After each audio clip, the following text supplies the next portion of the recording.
ഈ കവചമുണ്ടെങ്കിൽ ഒരു നെഗറ്റീവ് എനർജിക്ക് നമ്മളെ ക്രോസ് ചെയ്യാൻ പറ്റില്ല. കാരണം ഇതൊരു ഷീൽഡായിട്ട് അവിടെ നിൽക്കും. അതുകൊണ്ട് അതിൻ്റെ പേരാണ് പണ്ട് ലക്ഷ്മണൻ വരച്ചു എന്ന് പറയുന്ന ലക്ഷ്മണരേഖ. അപ്പൊ അങ്ങനെ ഒരാളെ നശിപ്പിക്കാൻ പറ്റില്ല. ഒരു എനർജി അയാളെ പ്രൊട്ടക്റ്റ് ചെയ്യും.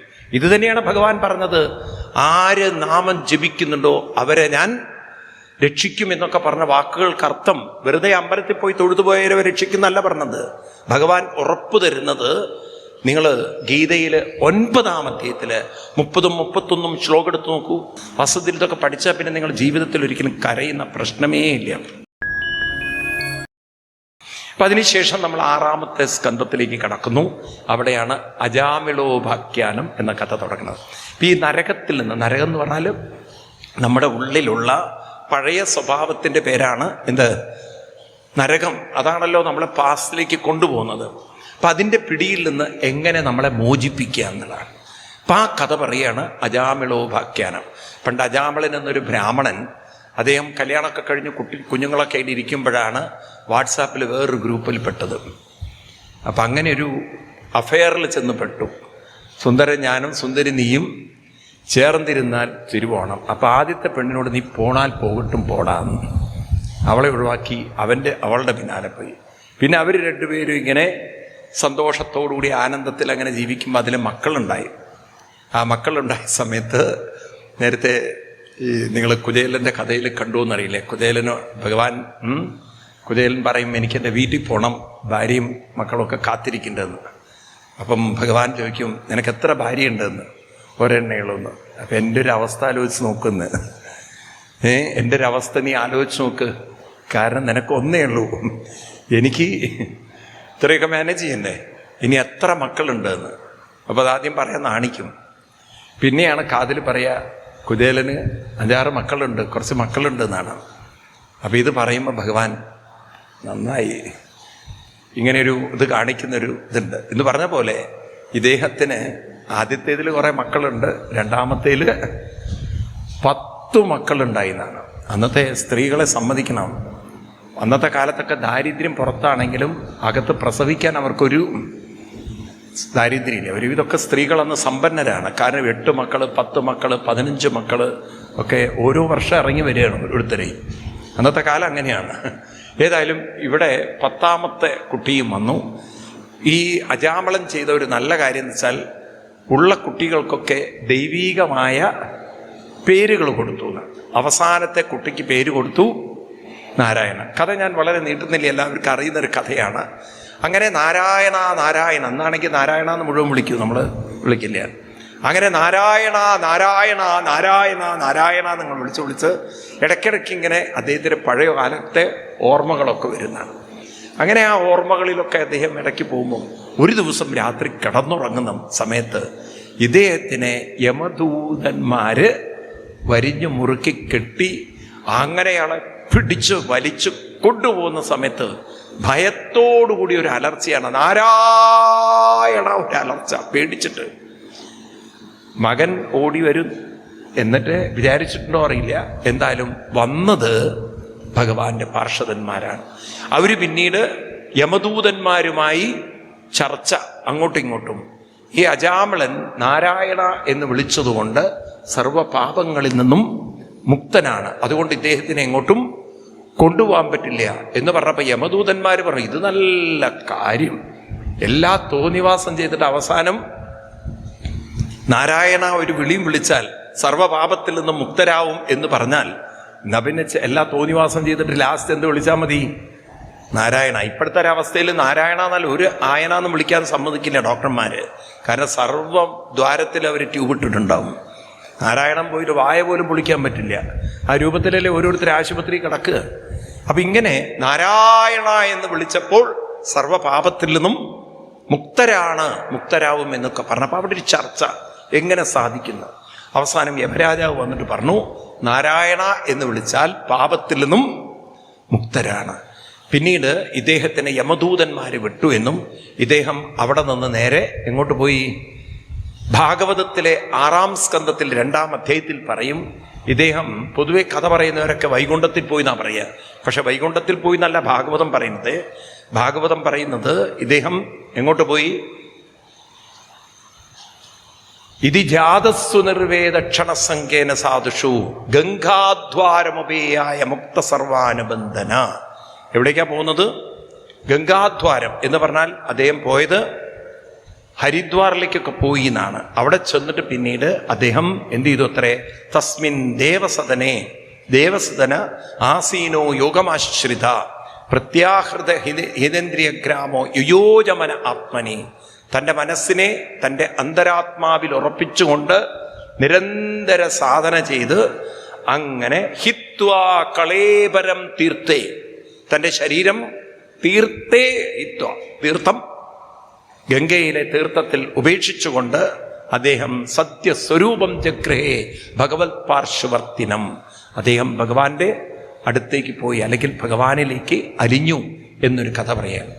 ഇപ്പം എന്താണ് അജാമിളന്റെ കഥയിലൂടെ നമ്മളെ ഓർമ്മിപ്പിക്കുന്നത്? എന്താണ് നമ്മൾ പഠിക്കേണ്ടത്? ഒരാൾ തോന്നിവാസം ചെയ്ത കാര്യമാണോ ഇവിടെ പറയുന്നത്? അല്ല. അപ്പം നമ്മൾ ഓർമ്മിപ്പിക്കുന്നത് എന്താ വെച്ചാൽ ശ്രദ്ധിക്കുക.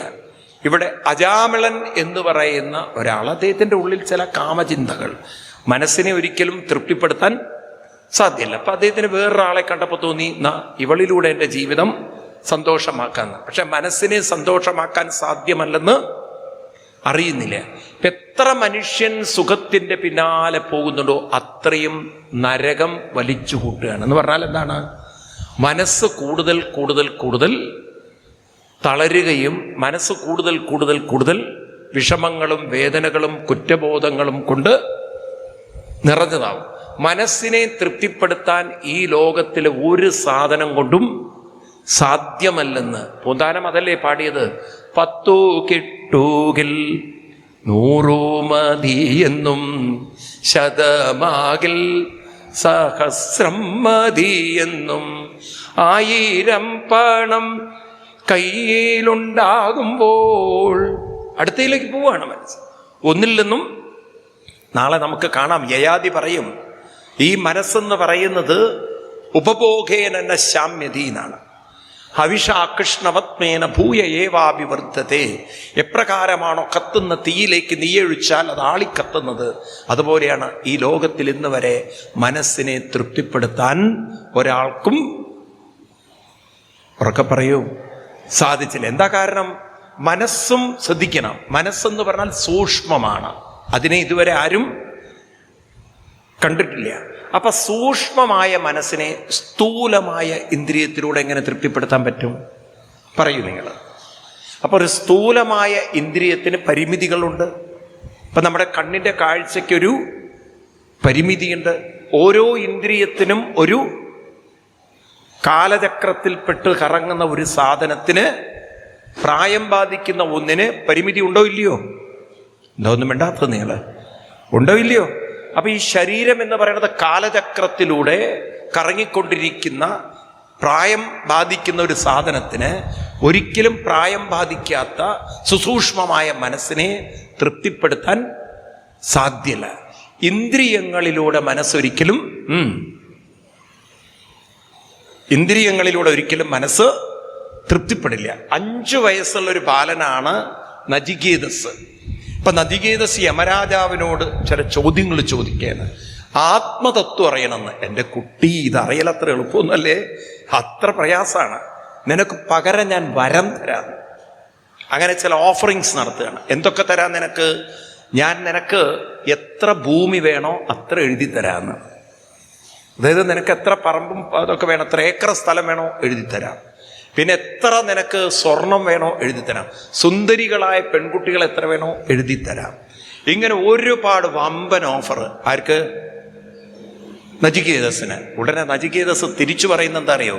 ഹേ ശോഭാവമർത്യശ്ചയദന്തകൈതത് സർവേന്ദ്രിയാണം ചരയന്തി തേജ അഭി ജീവിതമൽപമേവ ത്വൈവ വാഹസ്തവ നിത്യഗീതേനാണ്. ഒരടിയാണത്. ഹേ യമരാജൻ, അങ്ങ് വളരെ ബുദ്ധിയുള്ള ഒരാളല്ലേ. ഈ ഇന്ദ്രിയങ്ങൾക്കൊക്കെ എത്ര കാലം ഈ സുഖങ്ങളൊക്കെ തരാൻ പറ്റും? എത്ര കാലം? അഭി ജീവിതം അല്പമേവ. അതുകൊണ്ട് ഒരു കാര്യം ചെയ്യൂ, അങ്ങ് ഓഫർ ചെയ്തൊക്കെ അങ്ങയുടെ കയ്യിൽ തന്നെ വെച്ചുകൊള്ളുന്നു. ഒരു കുട്ടി പറയുന്നതൊക്കെ നമ്മുടെ ഗ്രന്ഥങ്ങളിൽ എഴുതി വച്ചിരിക്കുകയാണ്. നമ്മൾ ജീവിതത്തിൽ ഈ സത്യം മനസ്സിലാക്കുക. ഇവിടെ ഈ അജാമിളൻ്റെ കഥ പഠിപ്പിക്കുന്ന തോന്നിവാസം ചെയ്ത് നാരായണ എന്ന് വിളിക്കേണ്ട കാര്യമല്ല. ഇവിടെ ഓർമ്മിപ്പിക്കുന്നത് അജാമിളൻ്റെ ജീവിതത്തിലായാലും നമ്മുടെ ജീവിതത്തിലായാലും ഈ മുന്നോട്ടുള്ള യാത്രയിൽ ആരാവട്ടെ, ഈ യാത്രയിൽ എന്നെങ്കിലും യമൻ നമ്മളൊരു പിടിപിടിക്കും.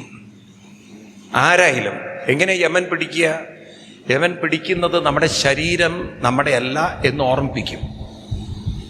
വരിഞ്ഞു മുറുക്കി കൊണ്ടുപോകുന്നൊക്കെ പറഞ്ഞാൽ യമരാജാവ് നമ്മളെ ഓർമ്മിപ്പിക്കും, നിങ്ങൾ ഈ ശരീരം വിടേണ്ട ഒരു സമയമായി. അപ്പൊ എപ്പോഴൊക്കെയാണ് യമരാജാവ് വാണിംഗ് തരിക? മുട്ടുവേദന വന്നാൽ ഉറപ്പിച്ചോളൂ.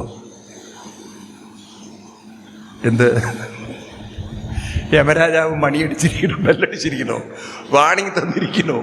ഈ ശരീരം നിങ്ങളുടെ അല്ല, ഇതെനിക്ക് കൊണ്ടുപോകണമെന്ന്.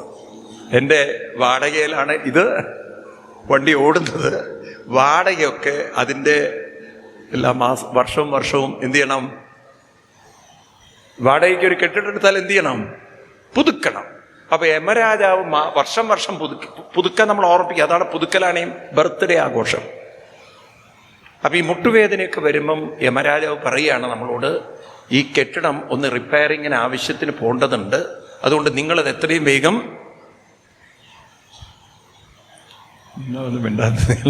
തിരിച്ചു തരാറായിരിക്കുന്നു. അപ്പം എന്നാലും നമ്മൾ അനുസരിക്കില്ല, അങ്ങനെ വിട്ടുകൊടുക്കൂ ഞാൻ. പിന്നെ യമരാജാവ് അടുത്ത പുറകിലൊരു വേദന തരും, പിന്നെ അവിടെ ഇവിടെയൊക്കെ വേദന തരും, പിന്നെ നമുക്ക് രുചി കുറയും. അപ്പം മനസ്സിലാക്കണം, ഈ ബിൽഡിംഗ് പൊളിക്കാറായിരിക്കുന്നു. അപ്പം അതിനു മുമ്പ് എന്ത് ചെയ്യണം? എന്താ നിങ്ങൾ വിടാത്തത്? നമ്മൾ എന്ത് ചെയ്യണം? നമ്മൾ ഇതിൽ നിന്ന് പുറത്തു പോകേണ്ടവരാണ്. ഇന്നല്ലെങ്കിൽ നാളെ ഈ വാടക കെട്ടിടം ഒഴിഞ്ഞു കൊടുക്കേണ്ടവരാണ്. അതുകൊണ്ട് ഒന്നുകിൽ നല്ലൊരു വീട് ഉണ്ടാക്കണം, അതിനുള്ള പണി ഇപ്പോഴേ തുടങ്ങണം. വാടകയ്ക്ക് ഇരിക്കുമ്പോൾ തന്നെ ചിലർ നല്ല വീടുണ്ടാക്കും, ഇല്ലേ? അതേപോലെ തന്നെ നമ്മുടെ ചിന്തകളും പ്രവൃത്തിയും നന്നാക്കിയെടുക്കുമ്പോൾ നമുക്ക് ഈ ഒരു കെട്ടിടത്തിൻ്റെ അല്ലെങ്കിൽ ശരീരത്തിൻ്റെ ആദി വ്യാധി ദുഃഖ ദുരിതങ്ങളിൽ നിന്നൊക്കെ പുറത്തു കിടക്കാം. മനസ്സും ശരീരവും ഇത് രണ്ടാണ്. മനസ്സും ശരീരവും ഈ കറണ്ടും ബൾബും പോലെയാണത്. ബൾബും കറണ്ടും ഒന്നാണോ?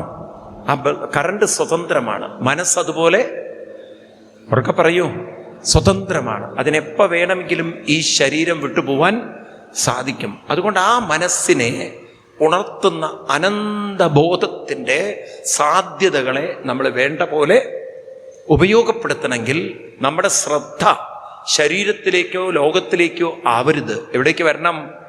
ഈ മനസ്സിലേക്ക് വരണം. അപ്പോഴാണ് നമ്മുടെ മനസ്സിനെ വേണ്ട പോലെ നമുക്ക് പല കാര്യത്തിലും എൻഗേജ്ഡ് ആക്കാൻ സാധിക്കുക. ഞാനൊരു മനസ്സാണ്, ജീവാത്മാവാണ്. ഈ ബോധം നമ്മളിൽ ഉറപ്പിക്കണം. എങ്കിലേ ജീവാത്മാവിന് പരമാത്മാവിലേക്ക് തന്നെ ഉറക്കെ പറയാൻ പറ്റൂ, പരമാത്മാവിലേക്ക് എത്തിക്കാൻ പറ്റുള്ളൂ. ശരീരത്തിനെ നിങ്ങൾ റിപ്പയർ ചെയ്യേണ്ടെന്നല്ല, അതിനെ ആയുർവേദത്തിൽ കൊണ്ടുപോയി ഒഴിച്ചിൽ നടത്തിക്കോളൂ, പിഴിച്ചിൽ നടത്തിക്കോളൂ, ഇടിച്ചിൽ നടത്തിക്കോളൂ. പക്ഷെ എന്ത് നടത്തിയാലും യമരാജാവ് ഒരു ദിവസം വാടക കരാർ റദ്ദ് ചെയ്യും എന്ന് പറഞ്ഞാൽ, യമരാജാവ് വാടക കരാർ റദ്ദ് എന്ന് പറഞ്ഞാൽ എന്താ അർത്ഥം? ഈ സാധനം ആരെടുത്തു കൊണ്ടുപോകും? നിങ്ങളെ പിടിച്ച് പുറത്താക്കും. നിങ്ങളെ പിടിച്ച് പുറത്താക്കുന്ന സമയത്ത് അന്ന് എന്ന് പറഞ്ഞിട്ട് കരഞ്ഞിട്ട് കാര്യമില്ല. കാര്യം ഇത് വാടകയ്ക്ക് എടുത്തിരിക്കുകയാണ്. ആരെടുത്തുനിന്ന്? ബോധമേ ഇല്ല. കാലൻ കൊണ്ടുപോകുമെന്ന് പറഞ്ഞാൽ ആരെടുത്തുനിന്നായിരിക്കും എടുത്തിട്ടുണ്ടാവുക? നിങ്ങളോട് പുറത്തു പോകാൻ കാലൻ പറയണമെങ്കിൽ ആരെടുത്തുനിന്നാണ് വാങ്ങിച്ചിട്ടുണ്ടാവുക? കാലൻ്റെ അടുത്തുനിന്നാണ് വാങ്ങിച്ചത്. അതുകൊണ്ടാണ് കാലം. ആരാണ്? കാലം. കാലം തന്നെയാണ് കാലൻ.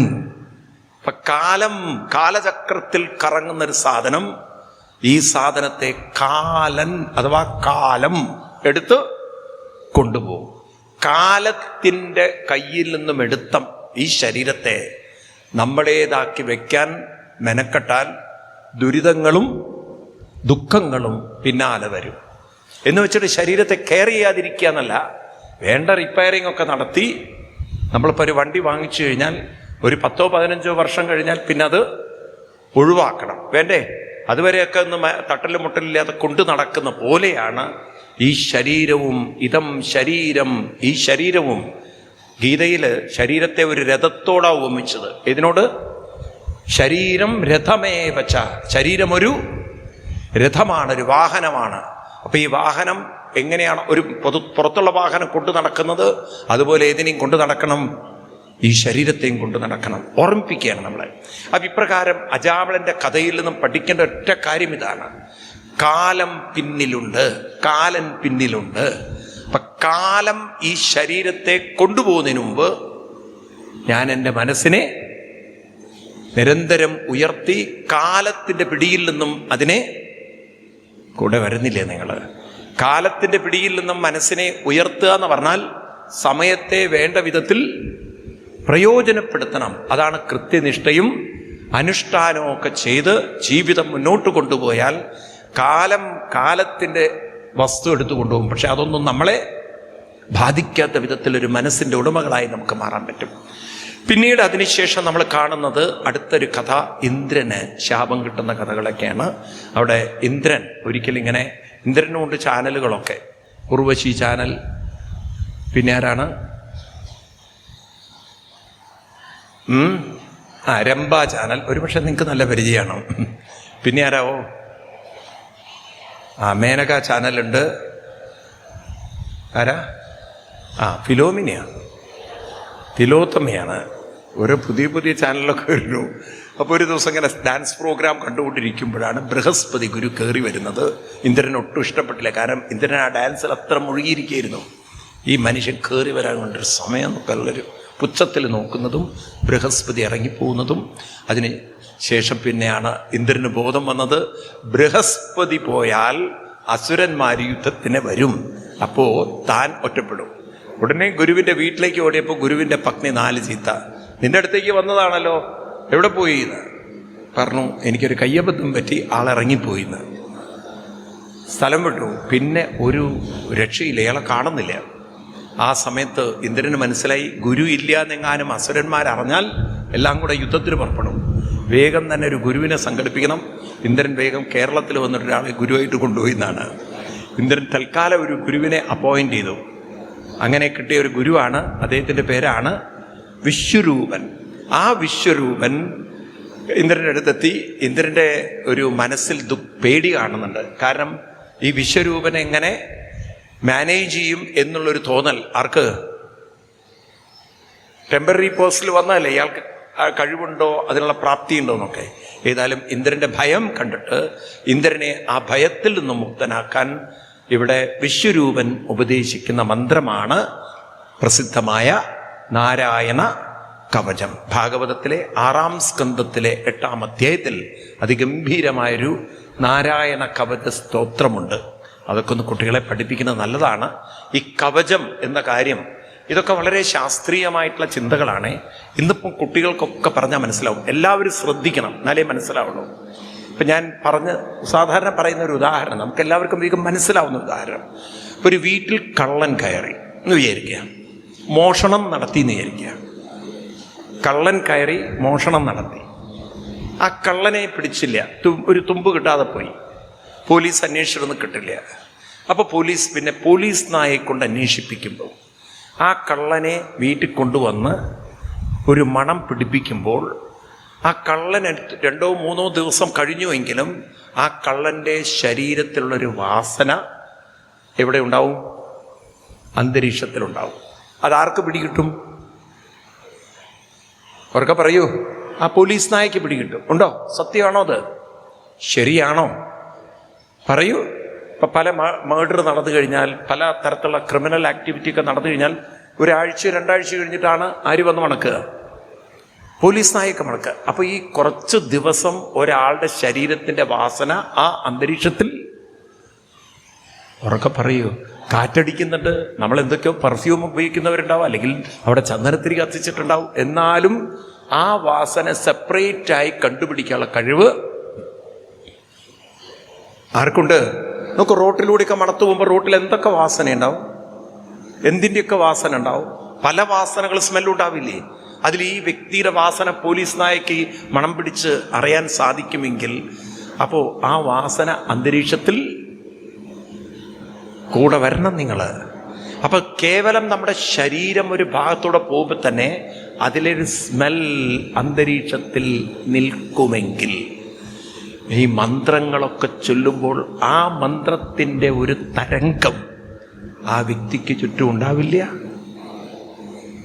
പറയൂ നിങ്ങൾ, വ്യക്തിക്ക് ചുറ്റും ഉണ്ടാവില്ല. അപ്പോൾ ഇതിൻ്റെ പേരാണ് നാരായണ കവചം. ഈ കുട്ടികളെയൊക്കെ നാമം ജപിപ്പിക്കണം എന്നൊക്കെ പറഞ്ഞതിൻ്റെ ഉദ്ദേശ്യം ഇതാണ്. നമ്മളതൊക്കെ കൈവിട്ടത് കൊണ്ടാണ്. കണ്ടില്ലേ, വയനാട്ടിലൊരു പയ്യനെ അവർ റാഗ് ചെയ്ത് ടോർച്ചർ ചെയ്ത് മെൻ്റലി വളരെ ഡിപ്രഷനായി. ഞാനിത് പറയുന്നത്, ഞാൻ പഠിക്കുന്ന സമയത്ത് എൻ്റെ ക്ലാസ്സിലൊരു പയ്യൻ ഇതുപോലെ ഒരു റാഗ് ചെയ്തിട്ട് ഡിപ്രഷനിൽ പോയൊരു പയ്യനുണ്ട്. അപ്പം ഇതൊക്കെ നമ്മൾ ജീവിതത്തിൽ കണ്ടിട്ടുള്ളതാണ്. ഒരുപക്ഷെ നമ്മളൊക്കെ കുട്ടിക്കാലത്ത് എന്തോ നാമൊക്കെ ജപിച്ചുകൊണ്ട് അപകടത്തിലേ അത് രക്ഷപ്പെട്ടു പോയത്. അപ്പോൾ അത്ര സിവിയർ റാഗിങ്ങിലൊക്കെ പെട്ട് ജീവിതം ഡിപ്രഷനാക്കി പോകുന്ന എത്രയോ ആളുകൾ ഇന്നും ഉണ്ട്. ജീവിതം തന്നെ മാറി മറയുന്നവർ. ഇതിനൊക്കെ ഒരു മരുന്ന് എന്താണെന്ന് വെച്ച് കഴിഞ്ഞാൽ, ഇതിനെ പ്രതിരോധിക്കാനുള്ളൊരു ശക്തി എന്ന് പറയുന്നത് ഒരു കവചമാണ്. ആ കവചത്തിൻ്റെ പേരാണ് നാരായണ കവചം. അതിപ്പോൾ ഈ മന്ത്രം തന്നെ ചൊല്ലണമെന്നില്ല, ഏതെങ്കിലും നാമം ചൊല്ലിയാലും ആ ഒരു വൈബ്രേഷൻ നമ്മുടെ ചുറ്റും ഉണ്ടാവും. അതിനാണ് അറ്റ്ലീസ്റ്റ് ഇപ്പം നാരായണ കവചം ചൊല്ലാൻ പറ്റിയില്ലെങ്കിലും ഇത് രണ്ടും നമ്മൾ പ്രാക്ടീസ് ചെയ്യണം. വിഷ്ണു സഹസ്രനാമവും ഏത് ലളിതാ സഹസ്രനാമം. ഇത് വേണ്ടതാണോ? പറയൂ നിങ്ങൾ. നോക്കൂ, ഒരാളുടെ ശരീരത്തിൻ്റെ സ്മെൽ അന്തരീക്ഷത്തിൽ നിൽക്കുമെങ്കിൽ, അത് സത്യമാണെങ്കിൽ, ഈ മന്ത്രത്തിൻ്റെ വൈബ്രേഷനും ഒരാൾക്ക് ചുറ്റും ഉണ്ടാകും. അതുകൊണ്ടാണ് ക്ഷേത്രങ്ങളിൽ ആ വൈബ്രേഷൻ ഫീൽ ചെയ്യണമെന്നൊക്കെ പറയുന്നത്. ഇപ്പം നമ്മൾ ഇവിടെ തന്നെ നോക്കും, ഒരു 4-5 ദിവസം കഴിയുമ്പോഴേക്കും നമുക്ക് ആ അന്തരീക്ഷം അത് ഫീൽ ചെയ്യും. കാരണം നമ്മളിങ്ങനെ ചൊല്ലുന്ന നാമത്തിൻ്റെയൊക്കെ ഒരു ഊർജ ശക്തി, energy can be destroyed. Energy ഒരിക്കലും നശിപ്പിക്കാൻ പറ്റില്ല. ആ എനർജി എന്ത് ചെയ്യും? അത് സർക്കുലേറ്റ് ചെയ്യും. It is a constantly moving ആണ് energy. Sound is a vibration, sound is an energy, you can destroy it. അപ്പം അതുകൊണ്ട് അത് നമുക്ക് ചുറ്റും വൈബ്രേറ്റ് ചെയ്യും. ഈ വൈബ്രേഷൻ്റെ പേരാണ് നാരായണ. ഈ കവചമുണ്ടെങ്കിൽ ഒരു നെഗറ്റീവ് എനർജിക്ക് ആ എനർജിക്ക് നമ്മളെ ക്രോസ് ചെയ്യാൻ പറ്റില്ല. കാരണം ഇതൊരു ഷീൽഡായിട്ട് അവിടെ നിൽക്കും. അതുകൊണ്ട് അതിൻ്റെ പേരാണ് പണ്ട് ലക്ഷ്മണൻ വരച്ചു എന്ന് പറയുന്ന ലക്ഷ്മണരേഖ. അപ്പം അങ്ങനെ ഒരാളെ നശിപ്പിക്കാൻ പറ്റില്ല. ഒരു എനർജി അയാളെ പ്രൊട്ടക്റ്റ് ചെയ്യും. ഇത് തന്നെയാണ് ഭഗവാൻ പറഞ്ഞത്, ആര് നാമം ജപിക്കുന്നുണ്ടോ അവരെ ഞാൻ രക്ഷിക്കും എന്നൊക്കെ പറഞ്ഞ വാക്കുകൾക്ക് അർത്ഥം വെറുതെ അമ്പലത്തിൽ പോയി തൊഴുതുപോയവരെ രക്ഷിക്കുന്നല്ല പറഞ്ഞത്. ഭഗവാൻ ഉറപ്പ് തരുന്നത്, നിങ്ങൾ ഗീതയിൽ 9-ാം അധ്യായത്തിൽ 30-31 ശ്ലോകം എടുത്ത് നോക്കൂ, നിങ്ങൾക്ക് മനസ്സിലാവും ആരെയാണ് ഭഗവാൻ രക്ഷിക്കാൻ. ഇത് അമ്മമാരൊക്കെ വഴിതെറ്റിച്ചതാണ് ഈ കുട്ടികളെ. നിങ്ങൾ പോയി ഒരു വഴിപാട് നടത്തി മക്കളെ രക്ഷിക്കും, ഗുരുവായൂരപ്പൻ തെറ്റിദ്ധരിപ്പിക്കരുത്. You are misguiding your children. അത് ഭഗവത്ഗീതയിൽ തന്നെ കൃഷ്ണൻ പറഞ്ഞിട്ടുണ്ട്, ന ബുദ്ധിഭേദം ജനേത്, ഡോണ്ട് മിസ്ഗൈഡ് അതേഴ്സ്. അതാണ് ഹിന്ദുക്കൾക്ക് പറ്റിയ ഒടുക്കത്തൊരു വഴിപാടുണ്ട്. എല്ലാം വഴിപാട് ചെയ്ത് ആരെയും നിങ്ങൾ തൃപ്തിപ്പെടുത്താൻ പറ്റുന്നു? ഒരു വഴിപാടിൽ ഒതുങ്ങുന്ന ഒരാളല്ല ഭഗവാൻ. നമ്മുടെ നാമജപം വിട്ട് ഒരു വഴിപാടിലേക്ക് ഈ അമ്മമാരാണ് കുട്ടികളെ വഴിതെറ്റിച്ചത്. ഒരാൾക്ക് വേണ്ടി വഴിപാട് നിങ്ങൾ ചെയ്തതുകൊണ്ട് ഞാൻ വഴിപാടിനെതിരല്ല, നിങ്ങൾ സമർപ്പിച്ചോളൂ, അല്ലേ? എന്താണ് നിങ്ങൾ നല്ല കാര്യത്തിന് വേണ്ടി നിങ്ങൾ സമർപ്പിക്കുക. അതൊരു സ്വാർത്ഥ കാര്യത്തിന് വേണ്ടി, സ്വാർത്ഥ കാര്യം നേടുന്നതിന് വേണ്ടിയിട്ടാവരുത്. നമ്മളിപ്പോൾ വഴിപാടെന്ന് പറഞ്ഞാൽ സ്വാർത്ഥ കാര്യം, ദൈവത്തിന് കൈക്കൂലി കൊടുത്ത കാര്യം നേടുകയാണ്. അതാണ് നമ്മുടെ വഴിപാട്. അപ്പം അങ്ങനെ ഒരു വഴിപാട് കൊണ്ട് തൃപ്തിപ്പെടുത്താൻ പറ്റുന്ന ആളല്ല ദൈവം. നിങ്ങൾ 9-ാം അധ്യായത്തിൽ 31 ശ്ലോകം എടുത്ത് നോക്കൂ. അവിടെ കൃഷ്ണൻ തന്നെ പറഞ്ഞിട്ടുണ്ട്, അഭിഛേദ് സുദുരാചാര. ഒരാൾ വളരെ ദുരാചാരം, വേണ്ടാത്ത ചിന്ത ഉള്ള ഒരാളാണെങ്കിൽ പോലും ഭജതേ മാമനന്യഭാഗ്, ഭജതേ എന്ത് ചെയ്യണം? ഭജിക്കാൻ തുടങ്ങൂ. അനന്യഭാഗ്. അനന്യഭാഗ് എന്ന് പറഞ്ഞാൽ ഭഗവാനെ ഒരിക്കലും അന്യനായി കാണാതെ എന്ന് പറഞ്ഞാൽ എന്താണ്? ആ നാമത്തിൽ അത്രയും മുഴുകി അതിലേക്ക് ലയിച്ച് അങ്ങനെയുള്ളൊരു ഗ്രൂപ്പിലൊക്കെ പെട്ട് ക്രമേണ നാമജപത്തിൻ്റെ ഭജതേ, ഭജിക്കാൻ തുടങ്ങിക്കഴിഞ്ഞാൽ സാധുരേവ സമന്തവ്യ, ഞാനവരെ സാധു, ഞാനവരെ സാധകനായി കാണും. സാധകൻ എന്ന് പറഞ്ഞാൽ സാധന ചെയ്യുന്നവൻ. ആരാണ്? പ്രാർത്ഥിക്കുന്നവരല്ല അവരാരാണ്? സാധന അനുഷ്ഠിക്കുന്നവരാണ്. അങ്ങനെ സാധു ജനമായി കാണും. എന്നിട്ട് പറയുന്നു നമേ ഭക്ത പ്രണശ്യതി, അങ്ങനെയുള്ള ഭക്തനെ നശിക്കാൻ ഞാൻ ഒരിക്കലും അനുവദിക്കില്ല. എങ്ങനെയുള്ള ഭക്തനെ? അമ്മ പോയി പ്രാർത്ഥിക്കുന്ന ഭക്തനാണോ അത്? അമ്മ പോയി വഴിപാട് ചെയ്യുന്ന ഭക്തനാണോ?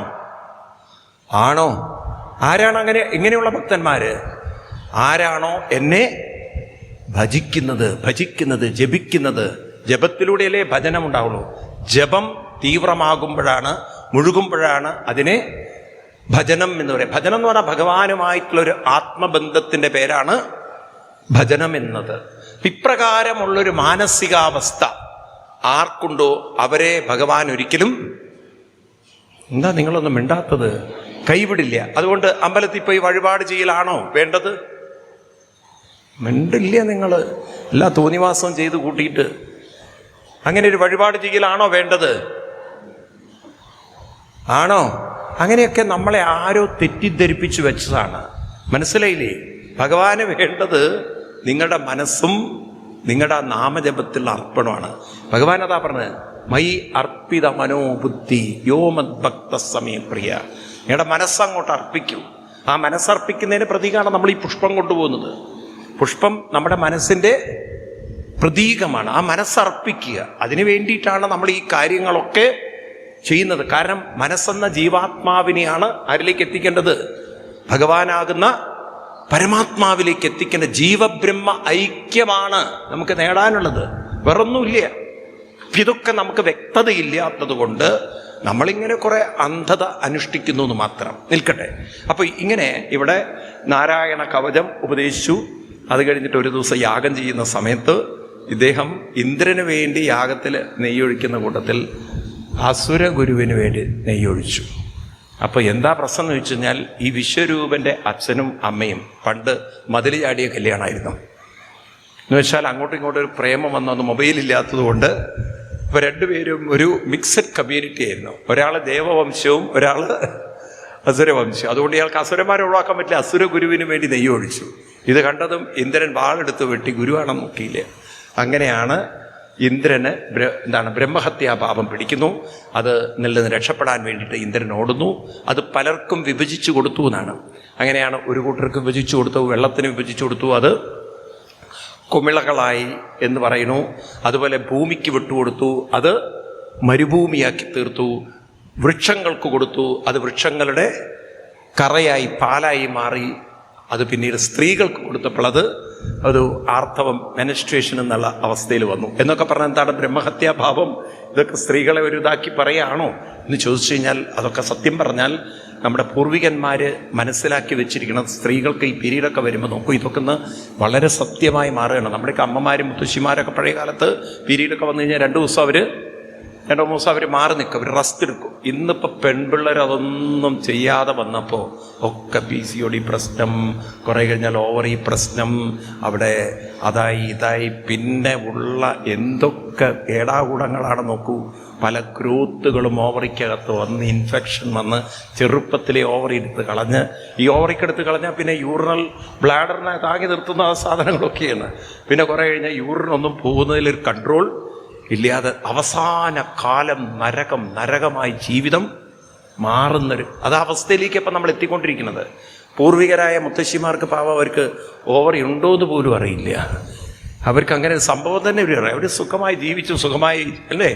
നിങ്ങൾ കണ്ടില്ലേ പഴയ ആളുകൾ എന്തൊരു ധന്യതയിൽ ജീവിച്ചു. ധന്യത ഒരു പക്ഷേ എനിക്ക് തോന്നുന്നു ഇന്നത്തെ കാലത്തേക്കാളും നല്ലത് കുറേ അറിവില്ലാത്ത അന്നത്തെ കാലമായിരുന്നു. കാരണം സ്നേഹവും സന്തോഷവും കുറേയൊക്കെ ആരോഗ്യവും അന്ന് ഉണ്ടായിരുന്നു. അന്ന് ഒരുപാട് കാര്യങ്ങൾ. ഇന്നിപ്പോൾ എന്താ ഹോസ്പിറ്റലുകൾ വന്നു, ആശുപത്രികൾ അത്രയും സിസേറിയനും ഓപ്പറേഷൻ. നോക്കൂ, നിങ്ങൾ ഒരുവിധം ഡെലിവറി ഒക്കെ സിസേറിയനാക്കി മാറ്റിയില്ലേ? ഇപ്പം പ്രസവം നടക്കണമെങ്കിൽ തന്നെ ഇഞ്ചക്ഷൻ ചെയ്യേണ്ട അവസ്ഥയാണ്. ആ മര്യാദയ്ക്ക് ആരെയും പ്രസവിക്കുന്നുണ്ടോ? എന്തെല്ലാം മാറ്റങ്ങൾ വന്നു. അതുകൊണ്ട് ഇവിടെ ഓർമ്മിപ്പിക്കുകയാണ്, ഈ ബ്രഹ്മഹത്യാ പാപം എന്ന് പറയാൻ കാരണം ഈ ശരീരത്തിനുണ്ടാകുന്ന ഈ ഒരു പ്രോസസ്, ഓവറി അല്ല ഈ ഓവലേഷൻ സംഭവിക്കുന്ന സമയത്ത് ആ ഒരു എഗ്ഗിന്, ഒരു അണ്ടത്തിനൊരു ബീജം കിട്ടാതെ വരുമ്പോൾ ഉണ്ടാകുന്ന ഈ ശരീരത്തിൻ്റെ ആവുന്ന പ്രോസസ്സ് അത് ബ്ലഡിനെ അശുദ്ധമാക്കുന്നു.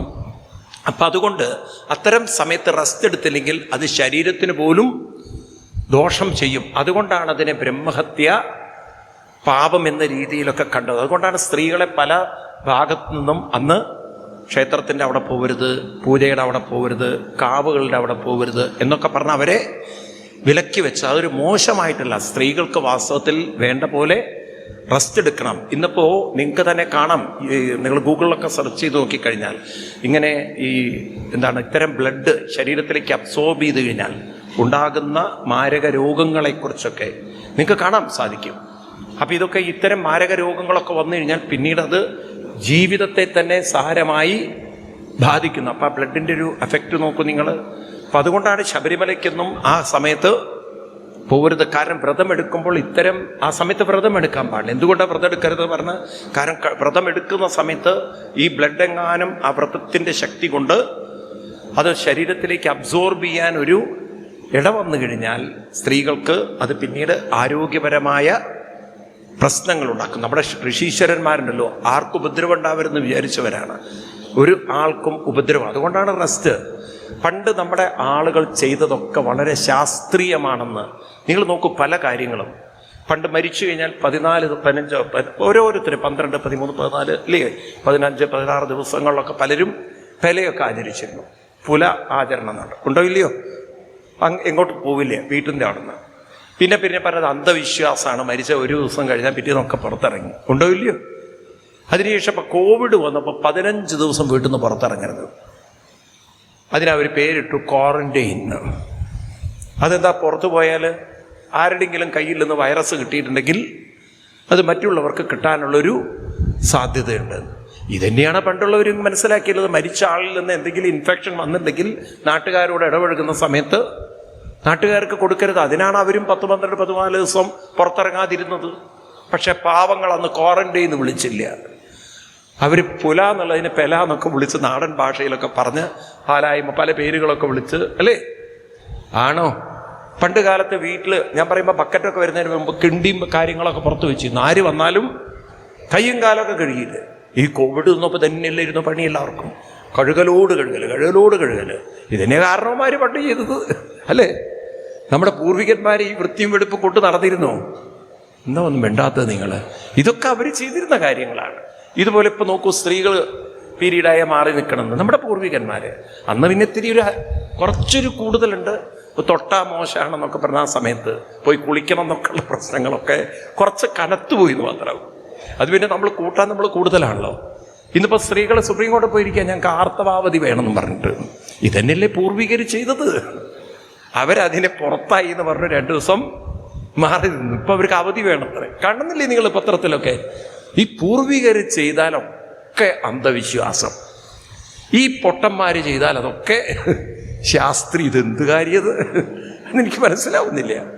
നമ്മുടെ പൂർവികന്മാർ എന്ത് ചെയ്തിട്ടുണ്ടോ സയൻസ് ഏറെക്കുറെ അതിൻ്റെ അടുത്തേക്കൊക്കെ തന്നെയാണ് വരുന്നത്. ഇല്ല, നമുക്ക് പറയാൻ പറ്റില്ല. അതാണ് അതിൻ്റെ ഒരു ഭംഗിയും. നമ്മുടെ പൂർവികന്മാരോട് നമുക്ക് അത്ര കടപ്പാടാണ്. ക്ഷേത്രത്തിൻ്റെ മുന്നിൽ ആലായാൽ തറ വേണം, അടുത്തോരമ്പലം വേണം, ആലിനു ചേർന്നൊരു കുളവും വേണം. ഇന്നിപ്പോൾ ബയോഡൈവേഴ്സിറ്റിയാണത്. ആൽവൃക്ഷം ഏറ്റവും ഓക്സിജൻ തരുന്നു, അന്തരീക്ഷത്തെ ശുദ്ധീകരിക്കുന്നു, കാർബൺ എമിഷൻ കുറയ്ക്കുന്നു, അല്ലെങ്കിൽ കാർബണെ അബ്സോർബ് ചെയ്യുന്നു. കാർബൺ ഡൈ ഓക്സൈഡിനെ അന്തരീക്ഷത്തിൽ ഓക്സിജൻ്റെ ലെവൽ കൂട്ടുന്നു. ഇന്നിപ്പോൾ ആ ആലിനെ എല്ലാവരും പൂജിക്കുകയാണ്, ആദരിക്കുകയാണ്. ആല് വെക്കണം എന്നാണ് പറയുന്നത്. ഇതുപോലെ തന്നെയാണ് കുളം. ആ പ്രദേശത്തുള്ള വെള്ളം, കിണറ്റിലെ വെള്ളത്തെ പിടിച്ചു നിർത്താൻ ഇടയ്ക്കിടയ്ക്ക് ഓരോ കുളങ്ങൾ വേണം. ഇപ്പോൾ കുളം പ്രൊട്ടക്ട് ചെയ്യണമെന്നാണ് പറയുന്നത്. ഇപ്പോൾ കണ്ടില്ലേ, ബാംഗ്ലൂർ നരകം അനുഭവിക്കാനുള്ള ലേക്ക് മുഴുവൻ നശിപ്പിച്ച് കൈ കൊടുത്തിട്ട് ഇന്നിപ്പോൾ ലേക്ക് പ്രൊട്ടക്ട് ചെയ്യണം, ലേക്ക് തിരിച്ചു കൊണ്ടുവരണം എന്നാണ് പറയുന്നത്. അപ്പം ഇതന്നെയല്ലേ ഓരോ അടുത്തടുത്തുള്ള പ്രദേശങ്ങൾ അമ്പലം കിട്ടുക, അവിടെ കുളം വയ്ക്കുക. ഇതന്നെയാണ് ബയോഡൈവേഴ്സിറ്റി എന്ന് പറയുന്നത്. നമ്മുടെ പൂർവികന്മാരുടെ ഒരു ദീർഘവീക്ഷണമുണ്ടല്ലോ, അതിനെ കാലം ഇന്ന് സയൻസ് തെളിച്ചുകൊണ്ടിരിക്കാൻ. കാവുകളെ സംരക്ഷിക്കണം, കുളങ്ങളെ സംരക്ഷിക്കണം. ഉണ്ടോ? ഇപ്പൊ ഗവൺമെന്റ് മുന്നിട്ട് ഇറങ്ങിയിരിക്കുകയാണ് കാവുകളെ സംരക്ഷിക്കാൻ. ഒരു കാലത്ത് അന്ധവിശ്വാസം എന്ന് പറഞ്ഞവരാ, ഒരു കാലത്ത് അന്ധവിശ്വാസം എന്ന് പറഞ്ഞവരാണ് ഇന്ന് അതിൻ്റെ പിന്നിൽ നടക്കുന്നത്. ഈ അന്ധവിശ്വാസം എന്ന് പറഞ്ഞവരൊക്കെ ഉണ്ടല്ലോ, കാലം കൊണ്ട് ചന്ദനക്കുറിയിട്ട് നടക്കുന്ന കാലം വിദൂരത്തിലല്ല. നോക്കിക്കോളൂ നിങ്ങൾ. കാരണം കുറേ കഴിഞ്ഞാൽ പറയും മൈഗ്രെയിൻ ഏറ്റവും നല്ല ചന്ദനക്കുറിയാണെന്ന്. അതൊന്നും അധികകാലം വൈകണ്ട. ഇതിലേക്കൊക്കെയാണ് കാലം നമ്മളെ കൊണ്ടുപോകുന്നത്.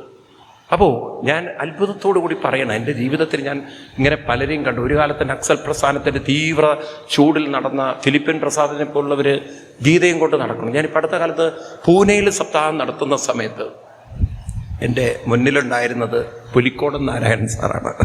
പോലീസ് ഉദ്യോഗസ്ഥനായിരുന്ന പണ്ട് രാജൻ കേസിലൊക്കെ അദ്ദേഹം വളരെ സജീവമായിട്ടുള്ള ആള്. അദ്ദേഹം കുറേ കാലം ഗീതാ പ്രഭാഷണമൊക്കെ ഇത് നടന്നിരുന്നു. ഇപ്പോഴും ഇപ്പോൾ സപ്താഹത്തിന് എൻ്റെ മുന്നിലിരിക്കുന്നു അദ്ദേഹം. ഞാൻ ആദ്യത്തെ നോട്ടത്തിൽ എനിക്ക് മനസ്സിലായില്ല, പിന്നെ പറഞ്ഞു സ്വാമിജിക്ക് എന്നെ മനസ്സിലായോ എന്നൊക്കെ ചോദിച്ചിട്ട്. അപ്പോൾ ഇങ്ങനെയൊക്കെയുള്ള വ്യക്തികൾ ഒരു കാലഘട്ടത്തിൽ വളരെ തീവ്രതയിൽ ജീവിച്ചവരൊക്കെ അവസാനം ഈ വഴിക്ക് തന്നെയാണ് വരാനുള്ളത്. ആണോ? വലിയ കമ്മ്യൂണിസത്തിൻ്റെ തീവ്ര ആവേശത്തിൽ നടന്ന ഗൗരിയമ്മ അവസാനം പറഞ്ഞത് എനിക്ക് സംസാരിക്കാൻ കൃഷ്ണൻ മാത്രമേ ഉള്ളൂ എന്നാണ്. കൃഷ്ണൻ്റെ വിഗ്രഹം കൊണ്ട് നടന്ന ആളായിരുന്നു അവർ. എല്ലാവർക്കും ഈ വഴിയല്ലാതെ വേറെ വഴിയില്ല. പക്ഷേ ഈ വഴിക്കൊരു പ്രത്യേകത ഉണ്ട്. ഈ വഴിക്ക് വന്നവരൊന്നും അനാഥരായിട്ടില്ല. ഈ വഴിക്ക് വന്നവരൊന്നും ജീവിതത്തിൽ തളർന്നിട്ടില്ല, തകർന്നിട്ടില്ല. അതുകൊണ്ടല്ലേ ഈ വഴിയിലേക്ക് എല്ലാവരും വരുന്നത്. അപ്പം അതുകൊണ്ട് ഇവിടെ ഇന്ദ്രൻ പാപത്തിൽ നിന്ന് രക്ഷപ്പെട്ടു. ഇപ്പം ഏത് പാപത്തിൽ നിന്നും മനുഷ്യന് രക്ഷപ്പെടാൻ വഴികളുണ്ട് എന്ന് പറയുകയാണ്. അങ്ങനെ തൽക്കാലം നിന്ന് രക്ഷപ്പെട്ടുവെങ്കിലും ഇവിടെ ഇന്ദ്രനെ കൊല്ലാൻ ഒരു യാഗം നടത്താൻ ഈ വിശ്വരൂപൻ്റെ അച്ഛൻ തീരുമാനിച്ചു. അപ്പോൾ മന്ത്രം ചൊല്ലിയപ്പോൾ പഴച്ചുപോയി. ഇന്ദ്രനെ കൊല്ലാനൊരു പുത്രൻ കിട്ടണം എന്ന് പറയുന്നതിന് പകരം ഇന്ദ്രനാൽ കൊല്ലപ്പെടുന്നൊരു പുത്രൻ വേണം. നാക്ക് പഴച്ചുപോയി. ഈ ചില അമ്മമാർ പറയുന്ന പോലെ എൻ്റെ മകൾക്ക് ഒരു കുഞ്ഞിക്കാല് കാണാനുള്ള ഭാഗ്യം കൊടുക്കണേന്ന്. ചിലപ്പോൾ അങ്ങനെയൊക്കെ പ്രാർത്ഥിച്ചു പോകും ചിലർ. ഒരു കുഞ്ഞിക്കാലായിരിക്കും കുട്ടി വരുന്നത്. മനസ്സിലായില്ലേ? ഇൻ്റർവ്യൂ ഒക്കെ കഴിഞ്ഞ് മകൻ വീട്ടിൽ വരുമ്പോൾ അമ്മ ചോദിച്ചു, എന്തായിടാ നിൻ്റെ ഇൻ്റർവ്യൂ? മുഖത്തൊരു സന്തോഷമില്ലല്ലോ. അപ്പം അമ്മ എന്താ പ്രാർത്ഥിച്ചതെന്ന്? നിനക്കൊന്നും ഉണ്ടാവരുതേ എന്ന്. അതന്നെ അവിടെ സംഭവിച്ചതെന്ന്. ഒന്നും ഉണ്ടായില്ലെന്ന് പറഞ്ഞ പോലെ ഇവിടെ ഒരു കയ്യബദ്ധം പറ്റി അങ്ങനെ വന്നൊരു പുത്രനാണ് വൃത്രാസുരൻ. പക്ഷെ വൃത്രാസുരൻ ഭക്തിയിൽ അഗ്രഗണ്യനായിരുന്നു. അങ്ങനെ ആ വൃത്രാസുരൻ അവിടെ വന്ന് ഇന്ദ്രനുമായി യുദ്ധത്തിന് ഏറ്റുമുട്ടുമ്പോൾ ഇന്ദ്രൻ അപ്പോഴേക്കും ദദീജി മഹർഷിയുടെ നട്ടെല്ലുകൊണ്ട് വജ്രായുധമൊക്കെ ഉണ്ടാക്കി ഒരു യുദ്ധത്തിൽ മുന്നിൽ നിൽക്കുമ്പോൾ വൃത്രാസുരൻ എന്ന് പറയുന്ന അസുരൻ ഇന്ദ്രൻ്റെ മുന്നിൽ, മരണത്തിൻ്റെ മുന്നിൽ, അല്ലെങ്കിൽ തന്നെ കൊല്ലാൻ വരുന്ന ആളുടെ മുന്നിൽ പറയാണ്, എനിക്ക് നിന്നെ കൊല്ലാനൊട്ടും താല്പര്യവുമില്ല, എനിക്കൊരു ഭയവുമില്ല. കാരണം എൻ്റെ മനസ്സ് മുഴുവൻ ഞാൻ ഭഗവാനിൽ അർപ്പിച്ചിരിക്കുകയാണ്. എൻ്റെ മനസ്സ് ഏതുപോലെയാണെന്ന് ചോദിച്ചു കഴിഞ്ഞാൽ ഉദാഹരണം പറയണം. അജാതപക്ഷായിവ മാതരം ഗഗ സന്യം യഥാ വത്സധരാ ക്ഷുതാർത്ഥ പ്രിയം പ്രിയൈവ വിഷദം വിഷണ്ണ മനോ അരവിന്ദാക്ഷദക്ഷതേ ത്വാം. പറയണു, എൻ്റെ മനസ്സിപ്പുണ്ടല്ലോ ഒരു പക്ഷിക്കുഞ്ഞ് പക്ഷിയെ കാത്തിരിക്കുന്ന പോലെ സന്ധ്യയാകുമ്പോൾ, ഒരു പശുക്കുട്ടി അതിൻ്റെ തള്ളയെ കാത്തിരിക്കുന്ന പോലെ, പശു അതിൻ്റെ അമ്മയെ കാത്തിരിക്കുന്ന പോലെ, അതുപോലെ ഒരു പെൺകുട്ടി വൈകുന്നേരം ആകുമ്പോൾ ജോലിക്ക് പോയി തിരിച്ചു വരാൻ വൈകുന്ന ഭർത്താവിനെ കാത്തിരിക്കുന്ന പോലെ എൻ്റെ മനസ്സ് ഭഗവാനിലേക്ക് അടുക്കാനായി കാത്തിരിക്കുകയാണ്. എനിക്ക് നിൻ്റെ ഒരു സ്വർഗരാജ്യമോ ഒരു സ്ഥലവും എനിക്ക് ആവശ്യമില്ല. ഞാൻ രസാധിപത്യം ന സാർവഭൗമം, എനിക്കിതൊന്നും ആവശ്യമില്ല. എനിക്ക് ഭഗവാന്റെ സ്മരണം മാത്രം മതി എന്നൊക്കെ പറഞ്ഞപ്പോൾ ഇന്ദ്രൻ ഐരാവതത്തിൽ നിറങ്ങി കൈകൂപ്പിട്ട് പറയണ, അസുരനായ നിനക്ക് എവിടുന്നാണ് ഇത്രയും വലിയൊരു ഭക്തി? ആശ്ചര്യം എന്നാണ്. എന്താ വലിയൊരു ആശ്ചര്യമാണ്.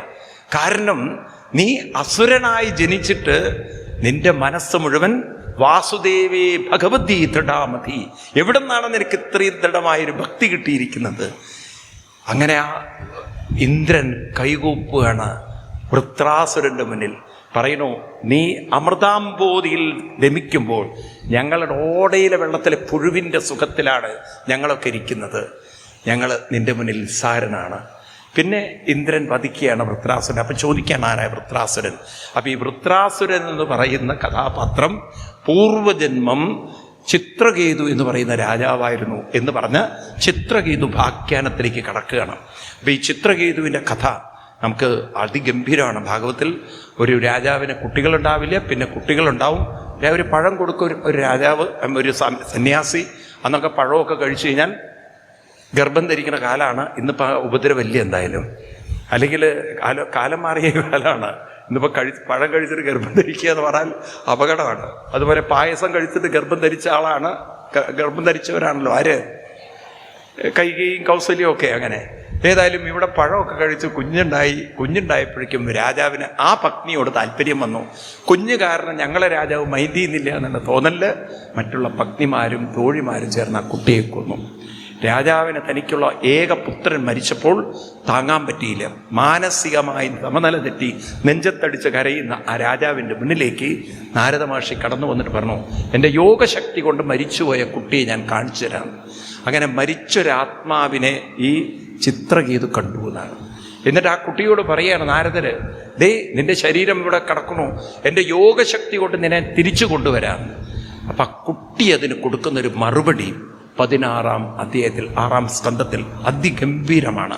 വാസ്തവത്തിൽ ഇതൊക്കെ പഠിച്ചാൽ പിന്നെ നിങ്ങൾ ജീവിതത്തിൽ ഒരിക്കലും കരയുന്ന പ്രശ്നമേ ഇല്ല.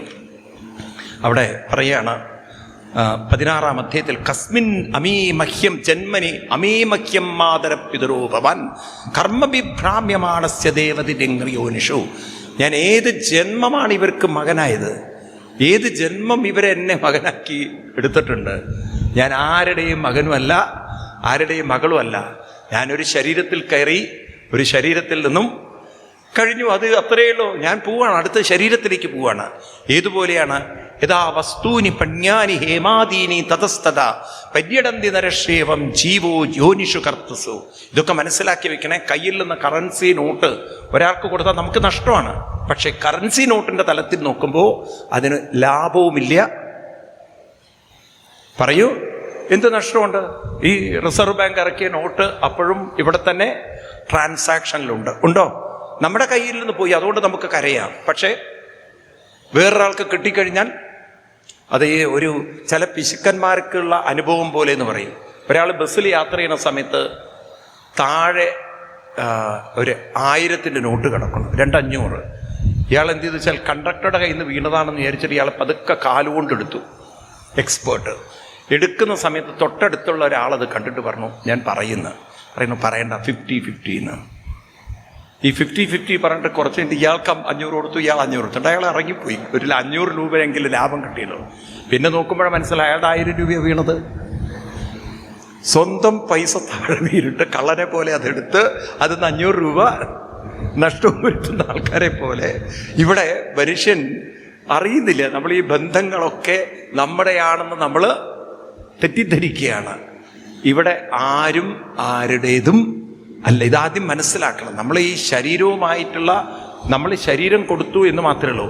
മനസ്സിനെ കൊടുത്തത് നിങ്ങൾ ആരുമല്ല. മനസ്സ് സ്വതന്ത്രമാണ്. അതൊരു ശരീരത്തിൽ കയറുന്നു. ആ ശരീരത്തിൽ നിന്ന് ദിവസവും രാത്രി ഉറങ്ങുമ്പോൾ ശരീരമായിട്ടുള്ള ബന്ധം വേർപ്പെടുത്തുന്നു മനസ്സ്. പിന്നുണ്ടോ ഇതിന് പെർമനൻ്റായിട്ട് വേർപ്പെടുത്താൻ ബുദ്ധിമുട്ട്? ഒരു കാര്യം നിങ്ങൾക്ക് മനസ്സിലായാൽ നിങ്ങൾ ദുഃഖിക്കില്ല. രാത്രി ഉറക്കം അത് സത്യമാണ്. നമുക്ക് ആ ഉറക്കത്തിൽ മനസ്സിന് ശരീരവുമായി ഉറക്കെ പറയൂ, ഒരു ബന്ധുവില്ല. അതൊരു കോമ സ്റ്റേജിൽ കിടക്കുന്ന പോലെ. ഇപ്പം അനസ്തീഷ്യ, ഫുൾ അനസ്തീഷ്യ കൊടുത്തു കഴിഞ്ഞാൽ ആള് കിടക്കുന്നു. പക്ഷെ ആ മനസ്സ് മരിച്ചിട്ടുണ്ടോ? മനസ്സിലെ ചിന്തകൾ ഇല്ലാതായിട്ടുണ്ടോ? രാവിലെ ഉണർന്നു വരുമ്പോൾ പഴയ ഓർമ്മകൾ തിരിച്ചു കിട്ടുന്നുണ്ടെങ്കിൽ ഒരാൾ കോമയിൽ പോയി, ആ കോമയിൽ പോയ ആള് ഉണർന്നു വന്നു ഇരിക്കുക. ഞാൻ കഴിഞ്ഞ 2 ആഴ്ച മുമ്പ് കണ്ടു, 8 ദിവസം കോമയിൽ പോയ ഒരാൾ തിരിച്ചു വന്നിട്ട് ഒരു മെമ്മറി നഷ്ടപ്പെട്ടില്ലേ, ആൾക്കതൊക്കെ തിരിച്ചു കിട്ടുന്നു. അപ്പം എത്ര ദിവസം കോമയിൽ പോയാലും ഉള്ളിലെ ഓർമ്മശക്തിക്ക് യാതൊരു കുറവില്ല. എക്യുപ്മെൻ്റ് ഒക്കെ ആണെങ്കിൽ അവർക്കത് പറയാനുള്ള കഴിവുണ്ടെങ്കിൽ അവർക്കതെല്ലാം കിട്ടുന്നുണ്ട്. അപ്പം മനസ്സൊരിക്കലും ഈ ശരീരം ഉറങ്ങി ശരീരം നഷ്ടപ്പെട്ടു എന്ന് വെച്ചിട്ട് മനസ്സൊരിക്കലും ഇല്ലാതാവുന്നില്ല. മനസ്സിലാവുണ്ടോ?